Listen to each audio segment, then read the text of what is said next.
दोस्तों नमस्कार, good evening, शुभ संध्या। Study 91 के यूट्यूब चैनल पे आप सभी दोस्तों का स्वागत है।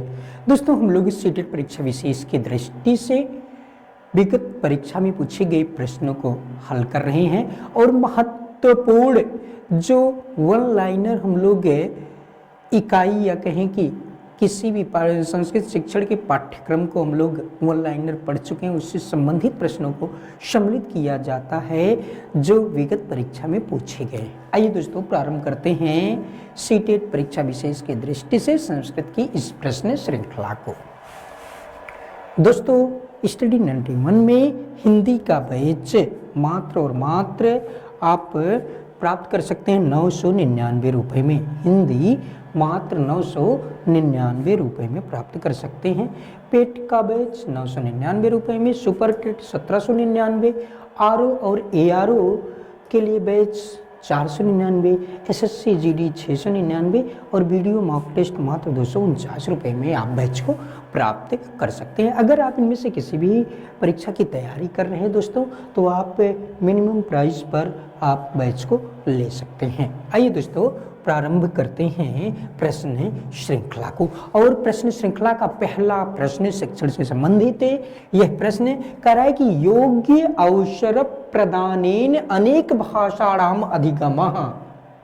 योग्य अवसर प्रदान करने के द्वारा अनेक भाषाओं का अधिगम क्या कहलाता है। छात्राणाम कृते कष्टप्रदः न भविष्यति, अर्थात छात्रों के लिए कष्टप्रद नहीं होगा। स्वाभाविकः भवति, स्वाभाविक होता है। या छात्राणाम कृते भारः भविष्यति, छात्रों के लिए भार होगा। या छात्राणाम कृते कष्टप्रदः भविष्यति, छात्रों के लिए कष्टप्रद होगा। दोनों दोस्तों विकल्प ए और डी दोनों एक ही विकल्प। यहाँ दोस्तों ना भविष्यति है और इसमें भविष्यति। बताइए कौन सा विकल्प है। यहाँ दोस्तों ना दिया गया है और इसमें यानी कि एक निगेटिव है, दूसरा पॉजिटिव है। छात्राणाम कृते कष्टप्रदः न भविष्यति, अर्थात छात्रों के लिए कष्टप्रद नहीं होगा। और डी विकल्प दिया छात्रों के लिए कष्टप्रद होगा। तो कौन सा विकल्प सही है। योग्य अवसर प्रदान करने के द्वारा अनेक भाषाओं का अगर अधिगम किया जाए तो उससे क्या होगा। छात्रों के लिए यह कष्टप्रद होगा या कष्टप्रद नहीं होगा, या ये स्वाभाविक होता है या छात्रों के लिए भार बनेगा। तो कौन सा विकल्प सही होगा दोस्तों। प्रश्न संख्या 1 का कौन सा विकल्प सही होगा। दोस्तों एक बार लिंक को शेयर कर दीजिए, सभी दोस्त जुड़ सकें। आइए दोस्तों प्रारंभ देखते हैं प्रश्न संख्या 1 का कौन सा विकल्प सही होगा दोस्तों। तो ए विकल्प बिल्कुल सही जवाब होगा। ए विकल्प छात्रों के लिए यह कष्टप्रद नहीं होगा, कष्ट प्रदान करने वाला नहीं होता है। तो विकल्प 1 सही उत्तर होगा, विकल्प ए। प्रश्न संख्या 1 का विकल्प ए। अगला प्रश्न है दोस्तों, शिक्षाधिकाराधिनियमानुसार प्रत्येकम छात्रस्य अधिकारः अस्ति। शिक्षा का अधिकार अधिनियम के अनुसार प्रत्येकम छात्रस्य, प्रत्येक छात्र का अधिकार होता है। राइट टू एजुकेशन, जिसे शिक्षा का अधिकार कहा गया, उसके अनुसार प्रत्येक छात्र का अधिकार क्या है। राजकीय शब्द होता है दोस्तों। राजकीय भाषा माध्यमेन अधिगंतुम, राजकीय भाषा के माध्यम से सीखना या अधिगम करना। आधुनिक भारतीय भाषा माध्यमेन अधिगंतुम, आधुनिक भारतीय भाषा के माध्यम से। या मातृभाषा माध्यमेन अधिगंतुम, मातृभाषा के माध्यम से अधिगम करना। या आंग्ल भाषा माध्यमेन अधिगंतुम, आंग्ल भाषा के माध्यम से अधिगम करना। दोस्तों अगर हम शिक्षा का अधिकार अधिनियम देखें ना, शिक्षा का अधिकार अधिनियम देखें तो ये शिक्षा का अधिकार अधिनियम में 86वें संविधान संशोधन 2002 के द्वारा जोड़ा गया। किसके द्वारा। 86वें संविधान संशोधन 2002 के द्वारा क्या जोड़ा गया दोस्तों। इसके द्वारा जोड़ा गया अनुच्छेद 21A जोड़ा गया। अनुच्छेद 21A जोड़ा गया। ये प्रावधान करता है अनुच्छेद 21A में जो जोड़ा गया दोस्तों, और उसमें ये कहा गया कि राज्य विधि बना करके, राज्य क्या करेगा, विधि बनाएगा। किसके लिए। 6 से 14 वर्ष तक के बच्चों के लिए, 6 से 14 वर्ष तक के बच्चों के लिए राज्य विधि बना करके अनिवार्य शिक्षा प्रदान करेगा। 6 से लेके 14 वर्ष तक के बच्चों के लिए कौन, राज्य। कौन करेगा, राज्य करेगा। यहां लिख लेते हैं राज्य, यानी कि अनुच्छेद 21A राज्य, राज्य क्या करेगा, विधि बनाएगा, विधि बनाएगा किसके लिए, 6 से 14 वर्ष तक के बच्चों के लिए शिक्षा के लिए, अनिवार्य बाल शिक्षा प्रदान करने के लिए, अनिवार्य रूप से शिक्षा प्रदान करने के लिए। कौन कहता है, अनुच्छेद 21A कहता है। और दोस्तों इसे व्यावहारिक रूप कब दिया गया, यानी कि ये जो 2002 में संशोधन किया गया और 21A जोड़ा गया, इसे व्यावहारिक रूप कब दिया गया, तो इसको व्यावहारिक रूप दिया जाता है 2009 में। कब, 2009 में यह पारित हुआ, लेकिन 1 अप्रैल 2010 को यह लागू होता है। तो पारित कब होता है, 2009 में। पारित कब हुआ ये, 2009 में, 2009 में पारित हुआ, पारित हुआ। और लागू कब होता है, तो लागू हुआ दोस्तों 1 अप्रैल 2010। और ये दोस्तों जब इसे व्यावहारिक रूप देते हैं ना, तो इसे हम कहते हैं निःशुल्क एवं अनिवार्य शिक्षा अधिनियम। निःशुल्क एवं अनिवार्य शिक्षा अधिनियम ये पारित किया गया 2009 में, लेकिन लागू कब हुआ, तो 1 अप्रैल 2010। मूलभूत तथ्य दोस्तों याद रखिएगा, शिक्षा का अधिकार अधिनियम 86वें संविधान संशोधन 2002 के द्वारा 21A में कहा क्या गया, तो राज्य विधि बना करके 6 से 14 वर्ष तक के बच्चों को अनिवार्य रूप से शिक्षा प्रदान करेगी और निःशुल्क शिक्षा करेगी। कैसा, निःशुल्क एवं अनिवार्य शिक्षा प्रदान करेगी। यहां लिख भी लेते हैं निःशुल्क, निःशुल्क और अनिवार्य। लेकिन दोस्तों इसके लिए एक अधिनियम पारित किया गया 2009 में, जिसे हम कहते हैं निःशुल्क एवं अनिवार्य शिक्षा अधिनियम। अगर इसको हम देख लें तो इसी को कहेंगे निःशुल्क एवं अनिवार्य शिक्षा अधिनियम 2009 पारित किया गया, जो लागू होता है 1 अप्रैल 2010 को। अब बताइए इसके अनुसार प्रत्येक छात्र का अधिकार क्या है, प्रश्न संख्या 2 का, तो विकल्प सी बिल्कुल सही जवाब सभी दोस्तों का, मातृभाषा माध्यमेन अधिगंतुम, अर्थात मातृभाषा के माध्यम से अधिगम करना। यह किसका अधिकार है, शिक्षा का अधिकार अधिनियम है। शिक्षा का अधिकार अधिनियम के तहत प्रत्येक छात्र का यह अधिकार है कि वह मातृभाषा के माध्यम से शिक्षा ग्रहण कर सकता है। तो प्रश्न संख्या 2 का कहने का तात्पर्य बाध्य नहीं किया जा सकता दोस्तों कि आपको फला सब्जेक्ट, मान लीजिए मातृभाषा हमारी हिंदी है, तो बाध्य नहीं किया जा सकता कि आपको अंग्रेजी पढ़ना ही पढ़ना है। कहने का तात्पर्य ये, प्रश्न संख्या 2 का विकल्प सी सही उत्तर होगा, विकल्प सी। अगला प्रश्न दोस्तों, प्रथम कक्षाया छात्राणां कृते भाषाया पठनार्थम अधोलिखितेषु कतमः विषयः योग्यतमः भवेत्। कह रहे प्रथम कक्षा के छात्रों के लिए भाषा को पढ़ने के लिए अधोलिखितेषु नीचे लिखे गए कतमः कौन सा विषय, विषय योग्यतमः भवेत्, योग्य होना चाहिए। कौन सा विषय योग्यतम होना चाहिए, मम विश्वः ये विषय, या परिवहनम ये विषय, या मम देशः यह विषय, या मम परिवारः मेरा परिवार यह विषय। प्रश्न संख्या 3 कौन सा विकल्प सही होगा दोस्तों, बताइए। ABCD प्रथम कक्षा के छात्रों के विषय में दोस्तों भाषा पढ़ने के लिए मम परिवारः, कौन सा विकल्प सही होगा, डी विकल्प बिल्कुल सही जवाब होगा दोस्तों, मम परिवारः। यह विषय महत्वपूर्ण है क्योंकि दोस्तों प्रथम कक्षाया छात्राणां कृते, प्रथम कक्षा का छात्र यानी कि मम परिवारः, और परिवार में भी दोस्तों सबसे पहले अगर भाषा को सीखता है बालक तो वो माता की गोद में सीखता है, जिसे मातृभाषा कहा जाता है। जो माँ की भाषा है, परिवार का भाषा है मातृभाषा के नाम से, और वह परिवार के रूप में ही यह विषय महत्वपूर्ण हो जाता है। तो प्रश्न संख्या 3 का कौन सा विकल्प सही होगा दोस्तों, प्रश्न संख्या 3 का विकल्प डी सही उत्तर होगा, विकल्प डी। अगला प्रश्न है दोस्तों, यह शिक्षक छात्रान् अधिकम बाल साहित्यम पठितुम प्रेरयति सः छात्राणाम। कह रहे हैं कि जो शिक्षक छात्रों को अधिक बाल साहित्य पढ़ने के लिए प्रेरित करता है, सह छात्राणाम, वह छात्रों का या छात्रों को, दोनों कर सकते हैं दोस्तों संबंध, षष्ठी बहुवचन।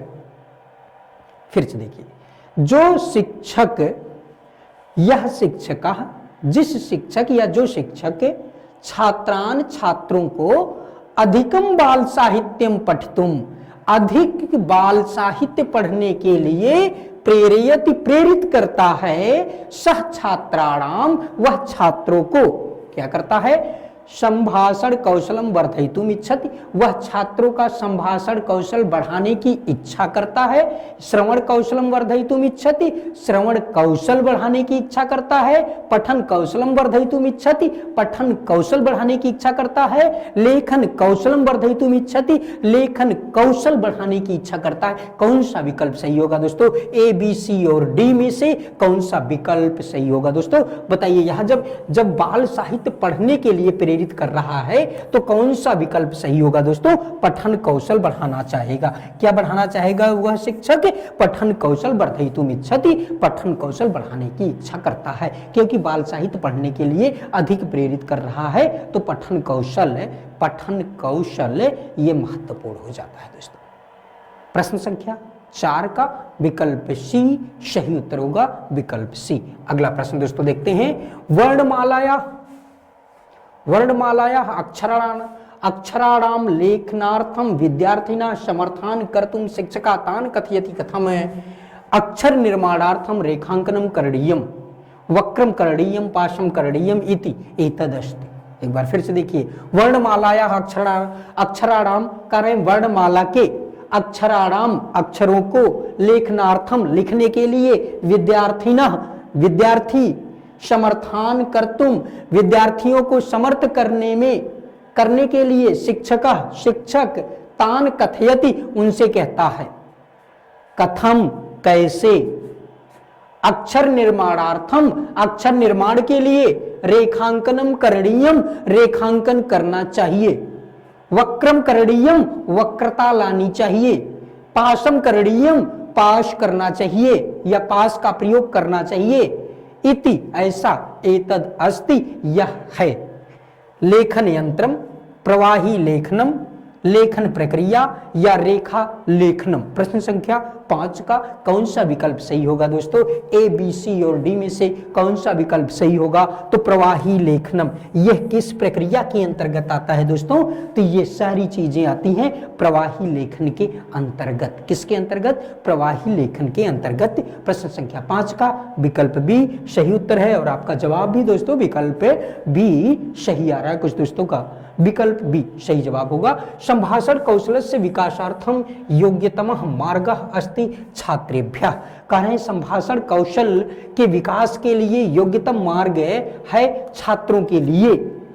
प्रकृति जीवन परिस्थितिम अधिकृत कथयितुम अवसर प्रदानम, भाषाया रचनाया अनुशीलनम कर्तुम अवसर प्रदानम, आदर्श श्रव्य सामग्र्याः श्रवणार्थम अवसर प्रदानम, जटिल ग्रंथानाम पठनार्थम अवसर प्रदानम। कौन सा विकल्प सही होगा दोस्तों? संभाषण कौशल के विकास की बात कर रहे हैं। संभाषण कौशल का विकास सबसे ज्यादा किस मार्ग द्वारा प्रशस्त हो सकता है? प्रश्न संख्या 6 का कौन सा विकल्प सही होगा दोस्तों? तो प्रकृति संभाषण कौशल आप क्या करते हैं? प्रकृति जीवन परिस्थिति को लेकर के कथयितुम कहने के लिए अवसर प्रदान करना, यह संभाषण कौशल के विकास के लिए योग्यतम मार्ग सिद्ध होता है, साबित होता है छात्रों के लिए। तो प्रश्न संख्या 6 का कौन सा विकल्प सही होगा? प्रश्न संख्या 6 का विकल्प ए बिल्कुल सही जवाब होगा, विकल्प ए। अगला प्रश्न है दोस्तों,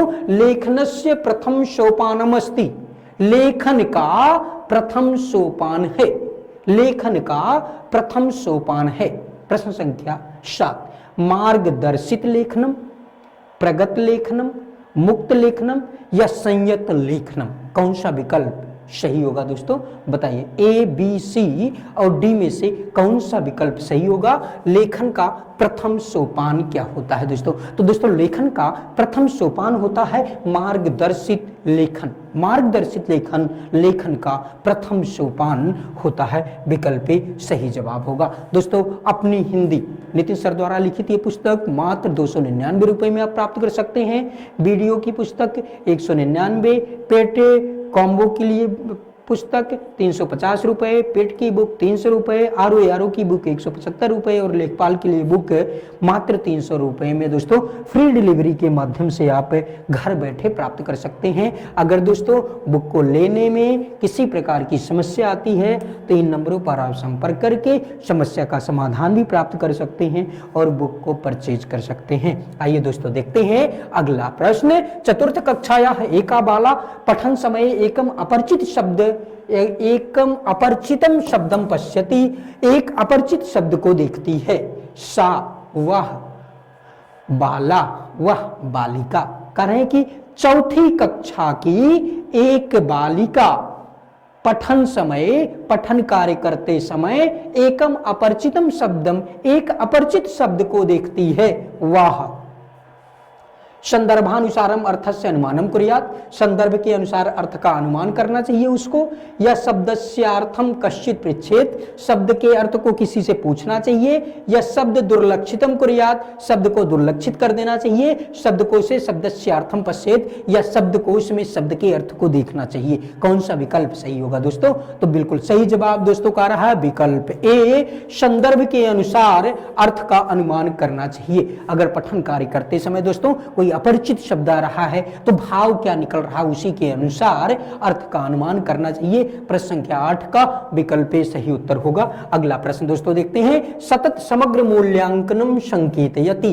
कह रहे हैं कि सतत समग्र मूल्यांकन संकेतित करता है, संकेत करता है किसकी तरफ? तो अंतिम मूल्यांकनम अंतिम मूल्यांकन की तरफ। या विद्वता या तत्संबंधिता च विद्वता और उससे संबंधित सर्व विद्या विषयाणाम मूल्यांकनम सभी विद्या विषयों का मूल्यांकन। सहपाठ्य क्रियाकलापानाम मूल्यांकनम और सहपाठी क्रियाकलापों का मूल्यांकन। प्रश्न संख्या 9 का कौन सा विकल्प सही होगा दोस्तों? सतत समग्र मूल्यांकनम संकेतयति। बताइए कौन सा विकल्प सतत समग्र मूल्यांकनम संकेतयति? प्रश्न संख्या 9 का कौन सा विकल्प सही होगा? सह पाठ्य क्रियाकलापानाम मूल्यांकनम सर्व विद्या विषयाणाम मूल्यांकनम विद्वता या तत्संबंधिता च या अंतिम मूल्यांकन। कौन सा विकल्प सही होगा? मूल्यांकन, सतत समग्र मूल्यांकन किसकी तरफ संकेतित करता है दोस्तों? प्रश्न संख्या 9 का कौन सा विकल्प सही होगा दोस्तों? बी विकल्प बिल्कुल सही है। विद्वतायाः तत्संबंधितः च। प्रश्न संख्या 9 का विकल्प बी बिल्कुल सही जवाब होगा। विकल्प बी। आइए दोस्तों देखते हैं अगला प्रश्न। अगला प्रश्न है कथा श्रवण विधि शिक्षार्थी नाम कृते सहायकम भवति। कथा श्रवण विधि शिक्षार्थियों के लिए सहायक होती है।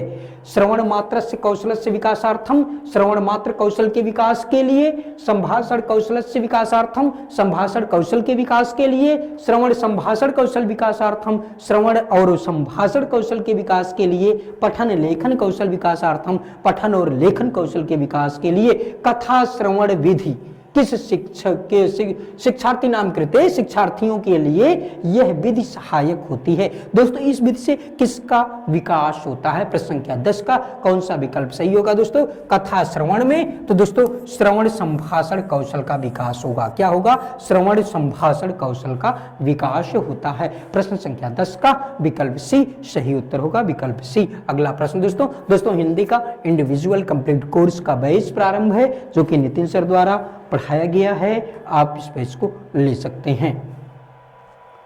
अगला प्रश्न है दोस्तों यस्याम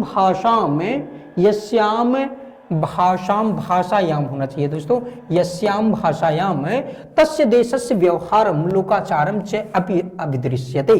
करें यस्याम जिस भाषायाम भाषा में या जिस भाषाओं में तस्य देशस्य उस देश का व्यवहार लोकाचार व व्यवहार या लोकाचार अपि भी अभिदृश्यते दिखाई पड़ता है, उसे क्या कहा जाता है? मातृभाषा कहा जाता है, सांस्कृतिकी भाषा कहा जाता है, प्रादेशिक भाषा कहा जाता है, या राजभाषा कहा जाता है। दोस्तों देश का लोक व्यवहार और लोकाचार किसमें कहा जाएगा दोस्तों? तो सांस्कृतिकी भाषा कहा जाता है। प्रश्न संख्या 11 का विकल्प बी सही उत्तर होगा सांस्कृतिकी, क्योंकि लोकाचार दोस्तों संस्कृति के अंतर्गत आता है। तो यह है व्यवहार, और किसी देश का व्यवहार और लोकाचार क्या कहलाएगा दोस्तों? सांस्कृतिकी भाषा कहलाएगी। प्रश्न संख्या 11 का विकल्प बी सही उत्तर होगा। अधस्तनेषु कतमः भारते न विराजते। अधस्तनेषु कतमः भारते न विराजते। द्रविड़ः तिब्बत वर्मन अल्लाइक इंडो आर्यन। अधस्तने तो कतमः भाषा परिवार होना चाहिए था दोस्तों, यहाँ कतमः भाषा परिवार, भाषा परिवार ये होना चाहिए था दोस्तों। क्षमा चाहते हैं, छूट गया है दोस्तों। टाइप करने में बहुत टाइपिस्ट बहुत मेहनत करते हैं, लेकिन छूट जाता है कभी कभार शब्द, वो भी संस्कृत का टाइप करना दोस्तों बहुत द्रोहकारी हो जाता है। और आप लोग तो खुद ही देखते हैं, जब टाइप भी करना एक एक वर्ड ढूंढना पड़ जाता है, लेकिन मेहनत बहुत करते हैं, फिर भी छूट गया दोस्तों। इसको हम लिख लेते हैं। अधस्तनेषु कतमा भाषा परिवार भारती न विराजते। कह रहे हैं कि नीचे लिखे गए कतमा कौन सा भाषा परिवार भारत में नहीं है, भारत में विराजमान नहीं है। द्रविड़ा, तिब्बत वर्मन, अल्लाइक, इंडो आर्यन। बताइए प्रश्न संख्या 12 कौन सा विकल्प सही होगा दोस्तों? तो भारत में कौन सा है? अल्लाइक भारत में विराजमान नहीं। भाषा परिवार अल्लाइक भाषा परिवार भारत में विराजमान नहीं है, या भारत में नहीं है। प्रश्न संख्या 12 का सी विकल्प से बिल्कुल सही जवाब होगा। भाषा अधिगमार्थम निवेशित पाठस्य कृते प्रामाणिक ग्रंथस्य आवश्यकता किमर्थम भवति। कारण भाषा अधिगम के लिए, निवेशित पाठ के लिए, भाषा अधिगम के लिए, निवेशित पाठ के लिए प्रामाणिक ग्रंथ की आवश्यकता किस लिए होती है? विकल्प एतेन अभिव्यक्ति प्रामाणिकता प्रदर्शित, अर्थात इसके द्वारा अभिव्यक्ति की प्रामाणिकता को प्रदर्शित किया जाता है या करना चाहिए। एतेन लेखकस्य परिचय भवति, इसके द्वारा लेखक का परिचय होता है। एतेन नवीन कार्य से सर्जनम भवति, इसके द्वारा नवीन कार्य का सर्जन होता है। एतेन स्वाभाविक भाषा या प्रदर्शनम भवति, इसके द्वारा स्वाभाविक भाषा का प्रदर्शन होता है। कौन सा विकल्प सही होगा दोस्तों? प्रश्न संख्या 13 का ए, बी, सी और डी में से कौन सा विकल्प सही होगा दोस्तों? भाषा अधिगम के लिए प्रामाणिक और प्रामाणिक ग्रंथ के लिए आवश्यकता किसकी होती है दोस्तों? तो स्वाभाविक भाषा या प्रदर्शनम भवति, इससे स्वाभाविक भाषा का प्रदर्शन होता है। प्रश्न संख्या 13 का विकल्प डी सही उत्तर होगा, विकल्प डी।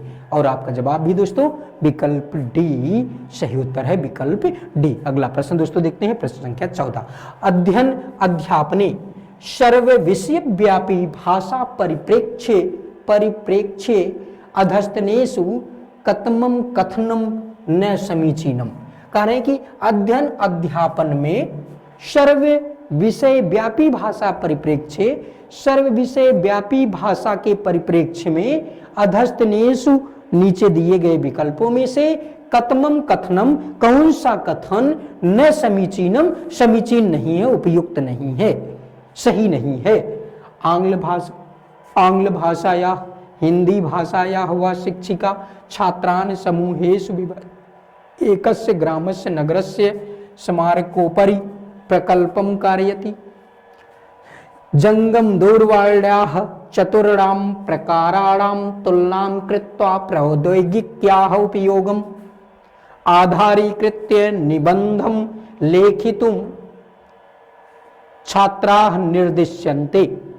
भाषा शिक्षकः वाच्यानां लकाराणां च संदर्भानुसारं पाठनं करोति। और डी विकल्प है विज्ञान विषयस्य शिक्षकः विज्ञानस्य एकं तत्त्वाधिकृत्य शब्द ज्ञानस्य अभ्यासं कारयति।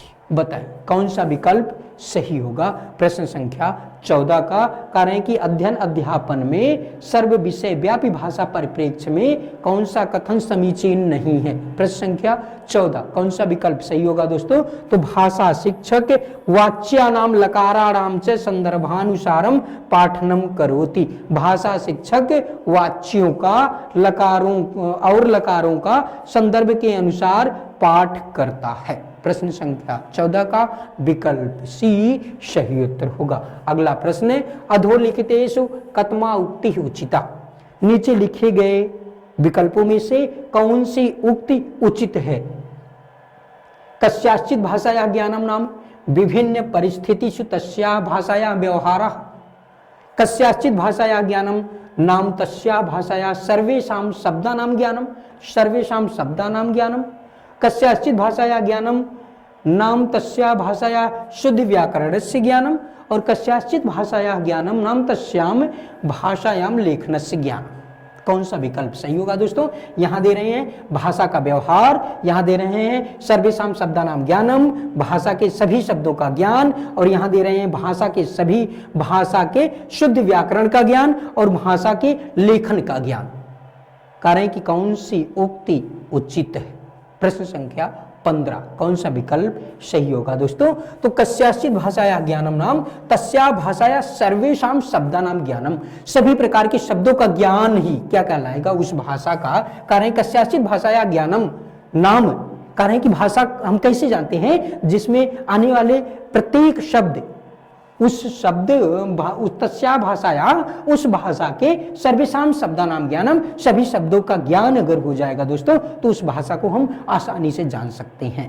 तो प्रश्न संख्या 15 का विकल्प बी सही उत्तर होगा। 15 का बी, प्रश्न संख्या 15 का विकल्प बी बिल्कुल सही जवाब होगा। अगला प्रश्न है दोस्तों प्रत्येक भाषा या विशिष्ट ध्वनिया संरचना शब्दावली से संति, कारण प्रत्येक भाषा की विशिष्ट ध्वनिया संरचना और शब्दावली है।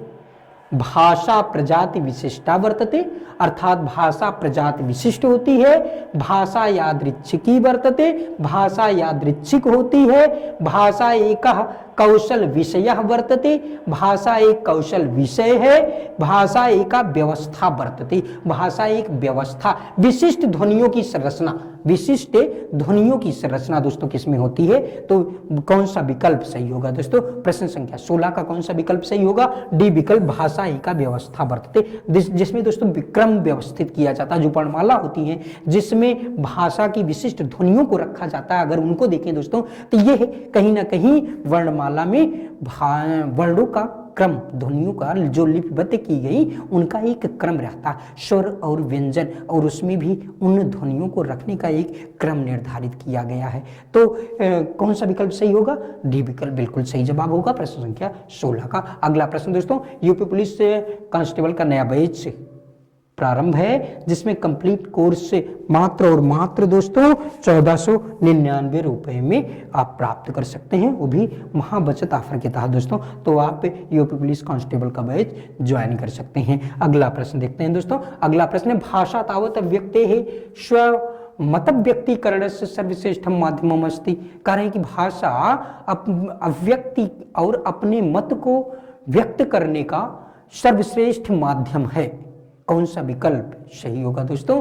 प्रचार का, संग्रह का, विनिमय का या उपर्युक्त सर्वमपि, कौन सा विकल्प सही होगा दोस्तों। विगत कक्षा में दोस्तों हम लोगों ने इसको देखा था, विगत कक्षा में देखा था, लेकिन विकल्प चेंज होने के कारण यहाँ कुछ तो कौन सा विकल्प सही होगा दोस्तों। सी, कारण है कि अव्यक्ति और स्वमतम अव्यक्तिकरणम, अपने मत को व्यक्त करने के लिए सर्वश्रेष्ठ माध्यम क्या होता है। प्रचार है, संग्रह है, विनिमय है या उपर्युक्त सर्वम।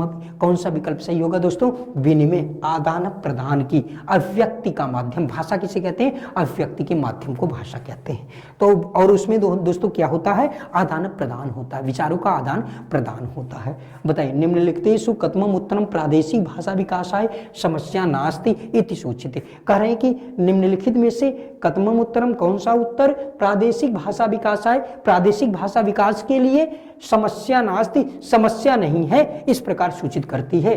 बोधने अस्पष्टता, अनुवाद विषयक समस्या, अस्मिन् विषये जनानां परिचयाभाव या सुविधा नाम अभाव। प्रश्न संख्या 18 कौन सा विकल्प सही होगा। कह रहे हैं कि कौन सा उत्तर प्रादेशिक भाषा विकास के लिए समस्या नहीं है। तो अस्मिन् विषय जनानां परिचयाभाव, इस विषय में लोगों, जनानां परिचयाभाव, लोगों के परिचय का अभाव। प्रश्न संख्या 18 का विकल्प सी सही उत्तर होगा। विकल्प सी, कौन सा विकल्प सही है दोस्तों। विकल्प सी अगला प्रश्न दोस्तों, भाषायाः, भाषायाः प्राथमिक रूपमस्ति। भाषा का प्राथमिक रूप है, भाषा का प्राथमिक रूप है। लिखित भाषा, मौखिक भाषा, संकेत भाषा, व्याकरण। बताइए कौन सा विकल्प सही है? इसका जवाब दोस्तों आप लोग देंगे। ए, बी, सी और डी में से कौन सा विकल्प सही है?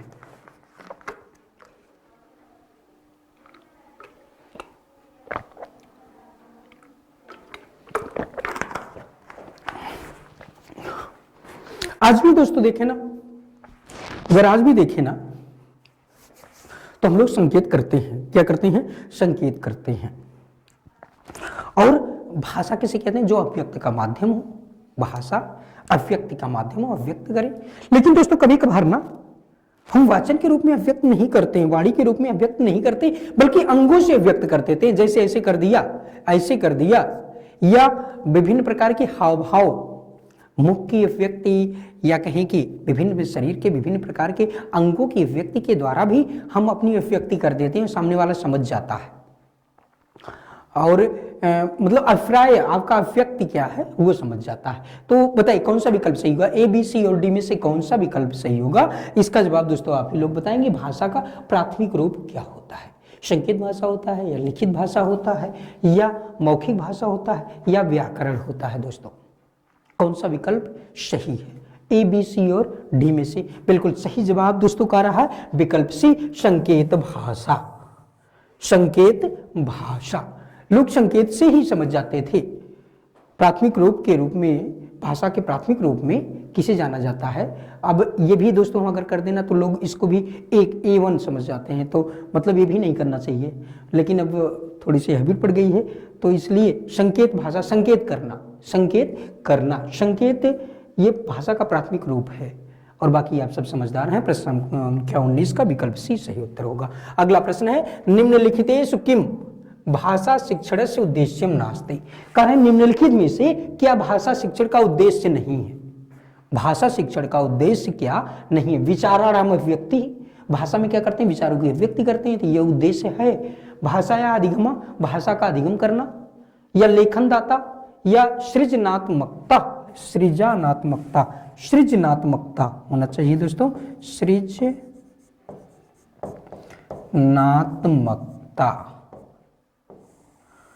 बताइए कौन सा विकल्प सही होगा? यहाँ दोस्तों आ की मात्रा नहीं थी, तो इसलिए इसको गलत काट देते हैं। कौन सा विकल्प, प्रश्न संख्या 20 का कौन सा विकल्प सही होगा? भाषा शिक्षण का उद्देश्य कौन सा नहीं है? तो दोस्तों विचारों की अभिव्यक्ति भाषा शिक्षण, भाषा है। भाषा कहते ही विचारों की अभिव्यक्ति को भाषा कहा जाता है। भाषा या अधिगम, भाषा का अर्जन करना। अभिव्यक्ति में होता क्या दोस्तों? अभिव्यक्ति क्या होता है? विचारों का आदान प्रदान। आदान प्रदान, आदान मतलब ग्रहण करना, प्रदान मतलब देना। तो अगर भाषा का अधिगम करेंगे, आदान कर लेंगे, हम सीख लेंगे, तो वही अभिव्यक्त करेंगे, यानी कि प्रदान किया। लेखन दाता, सृजनात्मकता भी होता है। सृजनात्मकता में भाषा को ग्रहण किया जाता है, लेकिन लेखन दाता ये विकल्प सही नहीं है। प्रश्न संख्या 20 का कौन सा विकल्प सही होगा दोस्तों? सी विकल्प बिल्कुल सही जवाब होगा, सी विकल्प।